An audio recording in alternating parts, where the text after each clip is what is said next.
자, 우리가 지난 시간까지는 여호수아를 알아봤고요. 오늘부터는 사사기로 들어가도록 하겠습니다. 성경 66권 중에서 어쩌면 가장 흥미로운 성경이라고 생각되기도 하는데요. 어, 주제는 왕이 없는 시대로 잡았습니다. 이 왕이 없는 시대라는 주제로 세 번 혹은 네 번에 걸쳐서 이 사사기를 배워보도록 하겠습니다.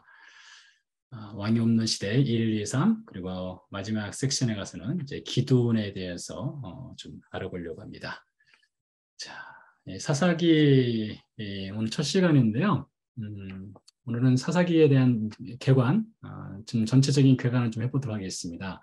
그리고 사사기는 무엇을 말하고자 하는가, 왕국시대 준비인가, 리더십 문제인가, 이 두 번째 제목에 대해서는 우리가 다음 그리고 그 다음 섹션에서 이어서 계속해서 살펴보도록 하겠습니다.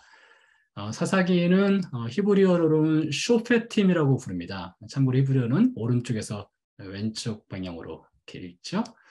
쇼페팀이라고 부르는데요. 영어 성경으로는 저지스라고 이제 번역을 했습니다. 저지스. 그러니까 우리 저지 하면은 재판관이라는 뜻이 있죠. 그래서 사사들은 이 재판관인가 무슨 법정에서 옳고 판단하고 형벌을 내리거나 재판관인가 이렇게 생각해요.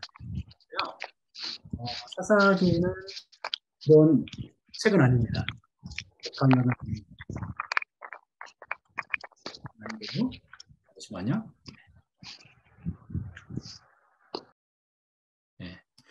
재판관과 관련된 책은 아니고요. 사사기는 구원과 관련된 책이 되겠습니다. 잠시 더 살펴보겠지만 이스라엘 백성들이 죄를 범하고 압제를 당할 때에 구원자 역할을 하던 사람들이 바로 사사들이 되겠죠. 사사기의 자리를 먼저 보도록 하겠습니다. 성경에서요. 구약 성경 하면 우리가 39권 있죠. 39권이 있고 신약은 27권이 있지 않습니까?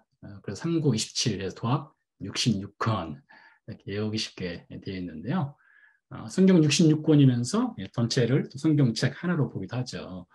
자, 유대인들은 이 구약 성경을 분류하는 방법이 우리 기독교와는 약간 차이점이 있습니다. 구약 성경을 유대인들은 타나크라고 불러요. 타나크 혹은 미크라라고 부르기도 하는데요. 미크라라는 말은 읽다라는 뜻이 있습니다. 이 타나크라고 하기도 합니다. 이 타나크라고 하는 것은 어디서 따온 단어인가 하면 구약에 보면 율법서, 예언서, 성문서라는 곳이 있어요. 율법서는 히브리 말로 토라, 예언서는 네비임, 성문서는 케투빔이라고 읽습니다. 근데 이 첫 단어가 있어요. 히브리어 첫 단어, 토라의 첫 단어인 첫 자음이죠. 첫 자음, 네비임의 첫 자음, 그리고 케투빔의 첫 자음을 따서 이렇게 타나크라고 하는 명칭을 붙였습니다. 그래서 구약 성경을 유대인들은 타나크라고 부른다. 우리는 OT라고 부르죠. 구약은요. 네. OT 혹은 히브리 성경 이렇게 부를 수 있는데요. 이 중에서 사사기는 율법서, 예언서, 성문서 중에 어디에 속할까요? 자, 우리가 율법서 하면은 모세의 오경을 말합니다. 창세기, 출애굽기, 레위기, 민수기, 신명기. 모세가 썼다고 해서 모세의 오경이라고 하죠. 이것은 율법서, 토라에 속합니다. 자, 참고로 이 토라라고 하는 말은 이 모세의 오경을 가리키는 말이 되기도 하고요. 구약 성경 전체를 가리켜서 토라라고 말하기도 합니다. 두 번째로 예언서가 있습니다. 예언서, 네비임이라고 하는 예언서인데, 네비임 하면 예언자들이라는 뜻이 있어요. 예언서는 여호수아서부터 시작됩니다. 우리가 지난번까지 살펴봤던 여호수아서부터 시작해서 열왕기 상하까지가 예언서가 되겠습니다. 예언서. 여기 보면 사사기 다음에 여러분 어떤 성경책이 있는지 아세요? 사사기 다음에 룻기라고 하는 성경이 있습니다. 룻기. 룻기는 이 예언서에 들어가지 않습니다. 룻기는 성문서에 들어갑니다. 성문서. 성문서는 지혜 문학이라고 하기도 합니다. 지혜 문학 혹은 시가서라고 하는데요. 이것은 성경에서는 시편, 아가서, 전도서, 잠언, 욥기 혹은 다니엘서 이런 것들이 포함됩니다. 이런 것들이 포함돼서 이것을 성문서 캡트붐이라고 하고요. 물론 예언서에는 열왕기서뿐만 아니라 또 우리가 잘 알고 있는 이사야서라든가 에레미야서 그리고 에스겔서 12개의 소선지서가 있습니다. 그것도 예언서에 포함됩니다. 그래서 구약성경 전체적으로 보통 예언서가 가장 많은 분량이 되겠는데요. 그중에서 사사기는 예언서에 포함되는 것이 되겠습니다. 자, 이것을 또 사사기를 역사서로 보기도 해요. 역사서로 본다고 할 때는 이것은 우리 어떤 기독교에서는 사사기는 역사서에 속한다. 어떤 역사적인 사건을 다루고 있다라고 하는 것을 포커스를 맞춰서 역사서 이렇게 이야기하고요. 유대인들은 사사기를 예언서로 이제 봅니다. 예언이라고 하니까 우리는 어떤 미래의 장래의 일을 말하는 것을 흔히 예언 이렇게 정의를 내리기도 하는데요. 사실 예언서는 꼭 미래의 일만 말하지는 않습니다. 예언서라고 하는 것은 현재의 일도 말하고요, 과거의 일도 말하고 미래의 일도 말합니다. 그러니까 구약성경학자들은 이런 얘기를 해요. 우리가 흔히 알고 있는 예언서 중에 이사야서라든가 에레미야서, 에스겔서, 3대 예언서죠. 대선지서라고 하는데요. 그 예언서를 분석을 해보면 미래의 일에 대해서는 대략 40% 정도는 미래의 일을 이야기하고 있고, 그리고 60% 정도는 과거와 현재의 일을 이야기하고 있다고 해요. 현실적인 문제, 예언서라고 할 때요. 그래서 예언서라고 할 때는 미래의 일만 아니라 현재, 과거의 일에 비중을 좀 더 많이 두고 있기도 합니다. 아무튼 이 사사기는 역사서 혹은 예언서에 포함되어 있는데요. 이 예언서라든가 역사서에 기본적인 그 주제가 있습니다. 왜 예언서, 역사서를 하나님이 주셨는가? 신약성경을 통해서 보면 이렇습니다. 신약성경 고린도전서 10장에서 바울이 과거의 역사를 성경에 기록한 목적에 대해서 이렇게 말하고 있어요. 우리 조상들이 다 구름 아래에 있고 바다 가운데로 지나면 어떤 사건인지 아시겠죠? 엑소더스 사건입니다. 엑소더스. 출애굽 사건이죠. 그러나 그들의 다수를 하나님이 기뻐하지 아니하셨으므로 그들이 광야에서 멸망을 받았느니라. 이러한 일은 우리의 본보기가 되어 우리로 하여금 그들이 악을 즐겨한 것 같이 즐겨하지 않는 자가 되지 않게 하려 함이니 그들에게 일어난 이런 일이 본보기가 되고 또한 말세를 만난 우리를 깨우치기 위하여 기록되었느니라 라고 되어 있어요. 그러니까 구약성경 전체에 OT 전체의 기록의 목적 중, 물론 이것이 우리 예수님을 가리키는 중요한 목적이 있죠. 핵심적인 것은 그것도 있지만은 또 다른 측면에서 볼 때는 구약을 기록한 목적은 우리에게 본보기가 되기 위해서 말세를 살아가는데 우리 크리스찬들이 어떻게 살아가야 될지를 알려주기 위해서 이렇게 기록을 했다라고 바울이 이야기하고 있습니다. 그 중에서 특별히 역사서 혹은 예언서에 속한 이 사사기는 이렇게 말할 수가 있어요. 반면교사가 된다. 현 시대의 본보기다. 오늘날 우리가 어떻게 살아가야 될지에 대한 중요한 이슈를 던져주고 이 사사기를 통해서 우리의 현실의 삶을 좀 점검할 수 있도록 하는 중요한 책, 본보기가 되는 책이라고 할 수가 있습니다. 자, 그래서 사사기는 역사서 혹은 예언서에 속한다라는 것을 아시면 되겠고요. 사사기의 자리 두 번째로 시대적인 상황을 좀 보도록 하겠습니다. 모세 오경은 모세가 썼습니다. 이때는 주로 내용이 율법에 관한 내용이고요. 그리고 상황은 광야 시대가 주가 되겠죠. 물론 창세기 같은 경우는 이제 창조 사건도 있고 족장 시대 아브라함, 이삭, 야곱과 같은 족장 시대의 기록도 있지만은 출애굽부터 해서 신명기까지는 주로 그 상황이 광야가 어떤 상황이 되겠죠. 여호수아서로 넘어가면은 이제 주인공은 여호수아가 되겠죠. 그리고 상황은 가나안이라고 하는 상황이 됩니다. 시대적 배경이 가나안이 되겠고요. 사사기는 잠시 시대하고요. 사무엘 시대로 넘어가 보도록 하죠. 사무엘 시대로 넘어가면서 이스라엘이 왕국 시대가 열립니다. 킹덤 시대가 열려요. 첫 번째 왕은 우리가 아는 사울이 되겠죠. 두 번째는 다윗, 세 번째는 솔로몬 시대가 되겠는데요. 사무엘 시대에 가서 왕국이 열립니다. 왕국 시대.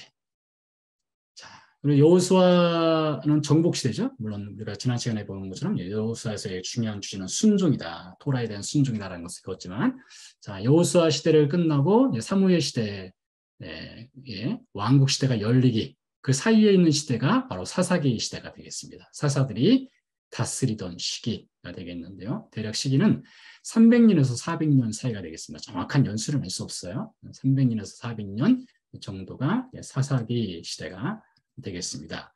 자, 그래서 이 사사기 시대를 이제 사사 시대가 끝나면서 왕국 시대가 열렸기 때문에 이스라엘의 킹덤 시대가 열렸기 때문에 혹 사사기는 왕국을 준비하는 시대였나? 이렇게 생각할 수도 있습니다. 근데 제가 다 퀘션 마크를 찍었죠? 이거에 대한 답을 우리가 앞으로 좀 다음 섹션과 그 다음 섹션을 통해서 이제 찾아보도록 하겠는데요. 사사시대, 왕국 준비 시대였는가에 대한 답을 다음에 또 찾아보도록 하죠. 자, 그래서 사사기의 시대적 배경은 나라가 세워지기 이전 그리고 여호수아가 가나안 땅을 차지한 다음 그 사이에 끼어 들어가 있는 시대가 사사기 시대가 되겠습니다. 자, 다음 섹션으로 넘어가죠. 사사기에 보면 사사들이 등장합니다. 말씀드린 것처럼 어떤 이스라엘 백성들을 구원하는 사사들이 등장하는데요. 사사들은 총 12명이 등장합니다. 12명이 등장하는데 그중에 6명은 흔히 메이저 사사라고 하고요. 그리고 또 다른 6명은 또 마이너 사사라고 합니다. 노란색으로 표시된 사람들은 메이저, 어떤 사사기에 차지하는 분량 자체가 많습니다. 기록도 자세하고요. 메이저 사사가 되겠는데요. 온니엘, 에훗, 드보라, 기돈, 입다, 삼손이 되겠습니다. 이 기돈 다음에 아비멜렉이라고 하는 사람이 있어요. 그것도 이제 장차 이제 다음 시간에 알아보게 될 텐데요. 아비멜렉을 사사로 보기도 하고 사사로 보지 않기도 하는데요. 저는 아비멜렉을 사사로 보지 않는 입장을 취하고 있습니다. 자, 온니엘, 에훗, 드보라, 기돈, 입다, 삼손이 이제 주요한 사사가 되겠고요. 그리고 삼갈, 돌라, 야일, 입산, 엘론, 압돈은 이제 마이너 사사가 되겠습니다. 이 지파들도 다양합니다. 지파도 다양한데 알 수 없는 경우도 있고요. 긴가민가한 사람도 있습니다. 드보라와 같은 경우는 베냐민 땅에서 활동했습니다. 이 사람은요. 여자 사사죠. 유일하게 있는 여사사인데 베냐민 땅에서 활동했기 때문에 혹시 베냐민 지파 사람 아닌가? 이렇게 추측은 할 수 있습니다. 자, 지파들도 다양하고요. 사사들이 활동하던 시기에 이스라엘을 압제한 나라들도 다양합니다. 메소포타미아, 모압, 블레셋, 가나안, 미디안, 암몬, 블레셋 등등 있고요. 압제 기간도 다양합니다. 많게는 40년도 있어요. 삼손 시대 당시는 40년도 있었고 또 사사들 활동 시기도 다양합니다. 에옥 같은 경우는 80년을 사사 활동을 했어요. 제일 짧게 활동한 사람은 누구입니까? 입다가 되겠네요. 입다는 6년 정도 사사로 활동했습니다. 물론 이 활동 시기도 성경이 정확하게 가르쳐 주는 경우도 있고 이렇게 삼갈처럼 가르쳐 주지 않는 경우도 있습니다. 관련된 성경 구절이 쭉 이렇게 있습니다. 자, 그럼 이 사사들이 어떤 크로노로지컬하게 어떤 시간 테이블에 따라서 시간 순서대로 이 사사기를 기록했느냐 꼭 그렇지는 않습니다. 어쩌면 랜덤으로 사사를 선택해서 사사기 저자가 기록을 했을 가능성도 있어요. 시간 순서대로 반드시 기록된 것은 아니다. 12명의 사사밖에 없었느냐? 꼭 그렇지도 않을 겁니다. 그런 증거들이 이 사사기를 읽다 보면 등장을 합니다. 사사기 다음에 사무엘상 하러 넘어가지 않습니까? 사무엘서에도 보면 사무엘도 사사였어요. 여러분 사무엘 시대 당시에 엘리라고 하는 제사장이 있죠? 엘리도 사사였습니다. 그러니까 여러분 이 사사기 시대 이후에 사사기에 기록되지 않은 사사들이 또 더 있을 수 있는 것이죠. 자, 그래서 어쨌든 사사기에는 12명의 사사가 이렇게 기록이 되어 있고요. 사사들이 활동한 시기도 있고 지파들도 다른 것을 볼 수 있습니다. 자, 다음으로 넘어가서요. 이 사사기에서 굉장히 중요한 포인트는 무엇인가 하면 사사기의 순환 구조라고 하는 거예요. 이 사이클이라고 하는데요. 이 사이클이라고 하는 것은 어떤 일정한 어떤 패턴이 계속해서 반복되는 것이라고 할 수가 있겠죠. 자, 지금 보시는 이 사이클이 사사기에서 반복해요. 물론 1장부터 21장까지 전체적으로 반복하지는 않습니다. 3장부터 16장까지가 이 사사기 사이클에 해당되는데요. 자, 첫 번째는 범죄를 저지릅니다. 이스라엘 백성들이 범죄를 저지르고요. 그리고 하나님께서 진노하시죠. 진노해서 이방 백성을 통해서 이스라엘 백성을 압제하게 하시죠. 예, 그래서 이스라엘 백성들이 압제를 당하니까 고통스러우니까 하나님께 부르짖죠. 하나님께서 부르짖음에 응답하셔서 사사를 통해서 구원을 하십니다. 구원하시고 나서 그 땅에 평안이 있어요. 알아봤던 것처럼 30년, 40년, 6년 이런 식으로 평안의 시기가 있습니다. 그런 다음 다시 또 이스라엘 백성들이 죄를 지어요. 이 사이클이 계속해서 반복한다는 것이죠. 3장에서 16장 사이에서요. 그래서 관련된 성경 구절을 하나 보면 이렇습니다. 자, 사사기 3장 말씀해 보니까 이렇게 기록되어 있어요. 이스라엘 자손이 또 여호와의 목전에 악을 행하니라. 또란 말이 무엇입니까? 이제는 한 번 더 있었다는 것이죠. 여호와의 목전에 악을 행하니라. 범죄했습니다. 여호와께서 모압 왕 에글론을 강성하게 하사. 자, 모압 왕을 통해서 이제 하나님이 이스라엘 백성들을 내어주고 심판하시죠. 이스라엘 자손이 여호와께 부르짖음에 고통스러우니까 하나님께 부르짖지 않습니까? 그러면 하나님께서 어떻게 하셔요? 그들을 위하여 한 구원자를 세우셨으니 사사를 세우신 거예요. 사사를 세우시죠. 그 땅이 80년 동안 평온하더라. 그래서 평안의 시기가 있습니다. 이런 사이클이 3장에서 16장 사이에 계속해서 반복을 해요. 자, 그런데요. 이 사사기의 흥미로운 구조는요. 이 사이클이 반복할 때마다 이스라엘의 어떤 죄를 짓는 그 강도 혹은 세기가 더 강화된다는 것입니다. 이게 사사기를 이해하기 위해서 아주 중요한 포인트예요. 같은 속도, 같은 강도가 아닙니다. 점점 가면 갈수록 이스라엘이 타락의 길로 들어가요. 이 동그라미로 표시를 해봤는데요. 온니엘 시대 당시에 죄의 강도가 1이었다면 드보라 시대는 3, 기드온 시대는 6, 삼손 시대 가서는 10 이런 식으로 죄의 강도가 점점 세진다는 것이죠. 그래서 이 사사기의 이 사이클이라고 할 때는 마치 나선형과 같아요. 죄가 처음에는 작았습니다. 작았는데 점점 이 회오리 바람처럼 토네이도처럼 죄의 강도가 강화되고 세진다는 것이죠. 사사기를 읽다 보면 그런 흔적들을 우리가 발견할 수가 있어요. 그래프를 그려봤는데요. 이렇게 볼 수 있습니다. 온니엘 에호 시대 당시는 그나마 좀 죄가 좀 느슨하게 진행됩니다. 그러다가 기드온 시대에 가서 급격하게 타락의 길로 접어들어요. 그래서 이 기드온이라고 하는 인물이 이 사사기에 있어서는 중요한 터닝 포인트입니다. 좋은 방향이 아니라 포지티브에서 네거티브한 방향으로서의 터닝 포인트가 기드온이에요. 여러분 우리 기드온 하면 제일 먼저 떠오르는 것이 환병용사가 떠오르죠. 이제 우리가 앞으로 살펴보겠지만 기드온이라고 하는 인물이 썩 그렇게 영웅으로 여길 만한 그런 일을 하지 못했어요. 기드온 시대로부터 급격하게 이스라엘이 타락을 하게 됐죠. 사실 이 토네이도가 갑자기 더 세진 것이고 지진으로 친다면 강도 9 이런 식으로 굉장히 세집니다. 기드온 시대로부터 타락해서 입다 삼손으로 쭉 타락의 길로 들어가는 것을 우리가 앞으로 또 살펴볼 수가 있겠습니다. 사사기에는 이렇게 순환 구조가 있고 이 순환 구조 가운데서 하나님께서 때에 따라서 때에 맞게 이제 사사들을 통해서 이스라엘 백성들을 구원하시는 중요한 역할을 사사를 통해서 시켰어요. 자, 이 사사기의 구조를 좀 더 살펴보면요. 1장부터 21장까지 있습니다. 21장까지 있는데 이 서론과 결론의 내용이 아주 비슷해요. 이 서론에서는요, 이스라엘 백성들의 가나안 정복 실패가 있습니다. 이스라엘이 외부의 적과 싸워요. 외부의 적과요. 근데 이 결론부에 가서는요, 이스라엘 내전이 일어납니다. 1장에서는 가나안과 싸우는데요. 마지막 장에 가서는 이스라엘 자체 서로 싸워요. 그러니까 여러분 이 죄가 더 강화되고 나쁜 방향으로 흘러갔다는 것을 알 수 있죠. 그러면 정복 전쟁을 했는데 나중에는 서로 싸우고 죽이는 사건이 일어나죠. 이 서론에 또 한번 보면은 이스라엘 백성의 종교적 타락이 일어나요. 그런 것처럼 마지막 결론부에서도 이스라엘 백성들의 우상 숭배가 일어납니다.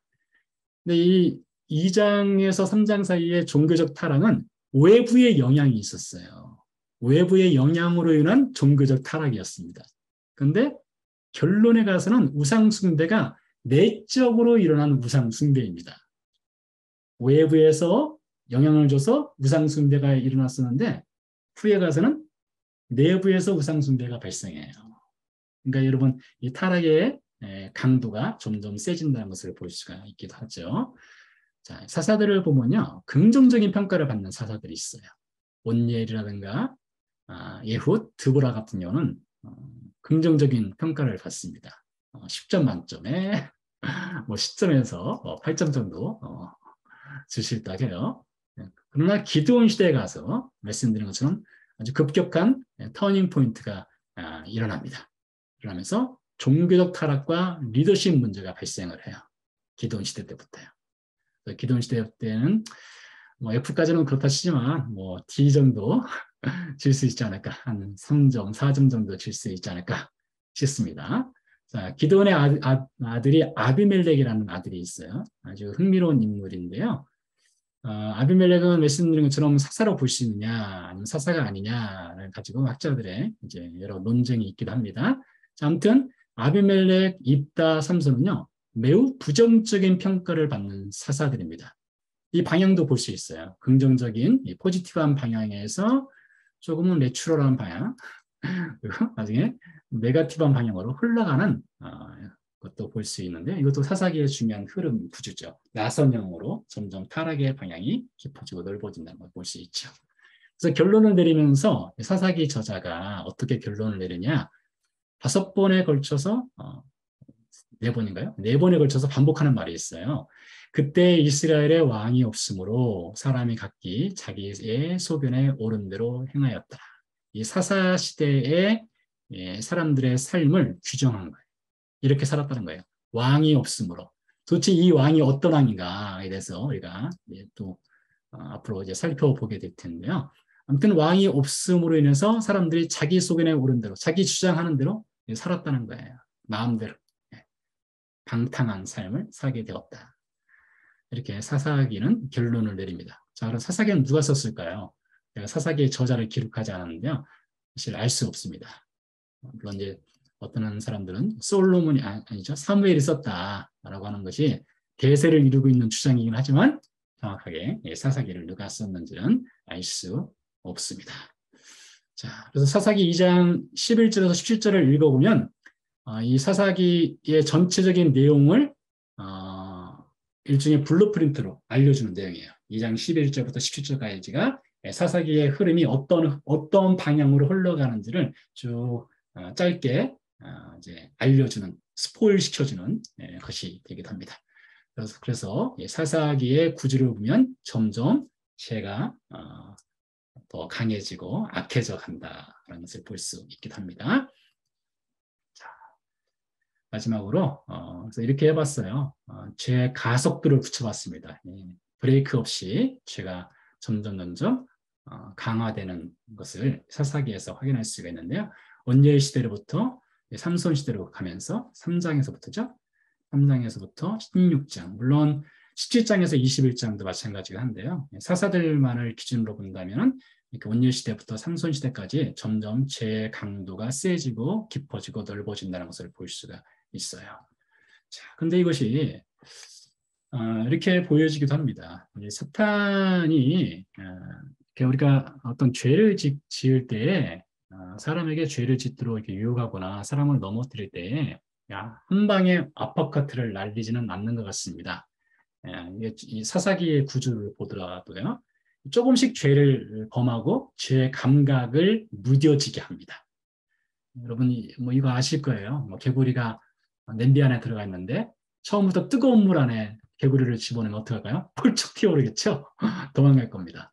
근데 찬물에다가 개구리를 집어넣고 조금씩 온도를 높여서 물을 끓이면 개구리가 물이 미지근해서 놀기 좋네 하면서 계속 그 자리에 있다가 결국에는 이제 죽겠죠? 사탄이 그렇게 한다는 거예요. 사탄은요, 아파카트를 날리진 않는 것 같습니다. 잽을 자주 날립니다. 잽을 계속 날려요. 24시간 7일 365일 쉼 없이 휴가도 보내지 않고 그 열정을 가지고 사탄은 잽을 날린다는 것이죠. 그 잽이 점점 마지막 맞을수록 어떻게 됩니까? 죄의 노방비 상태가 되고 결국에는 KOP를 당하게 되는 거예요. 그 사사기에서 우리가 볼 수 있는 중요한 내용이기도 합니다. 이 죄 문제를 어떻게 해결해야 됩니까? 그러면 우리가 죄 문제를 해결하기 위해서는 죄를 멈추는 사건은 십자가 사건밖에 없어요. 결국에는 우리가 신약과 구약 성경을 읽어보면 언제 죄가 멈춰졌느냐, 언제 인간이 죄를 이길 수 있게 되느냐, 이 십자가 사건이 결정적인 역할을 합니다. 예수 그리스도의 십자가 사건이 인간으로 하여금 죄를 극복할 수 있는 은혜와 능력을 주는 사건이었다는 것이죠. 이 십자가 사건이 없이는 인간의 죄의 문제가 해결될 수 없다는 것을 이 사사기를 통해서 또한 우리가 배울 수 있기도 합니다. 자, 그와 더불어서 이 사사기 시대에는 사실 말씀드린 것처럼 구약의 한 역사의 현장이기도 하지만 오늘 우리 시대와 우리 다음 시대의 세대를 향한 메시지이기도 합니다. 이런 것은 우리가 성경에서 여러 군데서 찾아볼 수 있는데요. 어떤 워닝을 주는 거예요. 경고 사인을 주는 것이 되겠는데요. 마지막 때의 영적 증상이라고 제목을 붙여봤는데요. 성경에 이런 말씀들이 꽤 있죠. 예를 들어서 디모데후서 2장 같은 경우가 대표적인 것이라고 할 수가 있겠는데요. 이것도 일종의 사사시대, 오늘날 뭐 디모데가 살던 시대 혹은 바울이 살던 시대, 우리 시대를 향한 사사기의 메시지와 같아요. 이렇게 볼 수 있습니다. 너는 이것을 알라. 말세에 고통하는 때가 이르러 사람들이 자기를 사랑하며 돈을 사랑하며 자랑하며 교만하며 비방하며 부모를 거역하며 감사하지 않으며 거룩하지 않으며 쭉 이런 내용들이 있지 않습니까? 점점 이런 죄들이 강도가 깊어지고 넓어지죠. 그리고 죄에 대한 감각이 사라지죠. 마치 미지근한 물에 들어간 개구리처럼 이런 감각이 사라지고 있죠. 우리 시대가 이런 시대가 아니겠습니까? 여러분 이 구절만 읽어도 성경이 사실이라는 걸 알 수 있어요.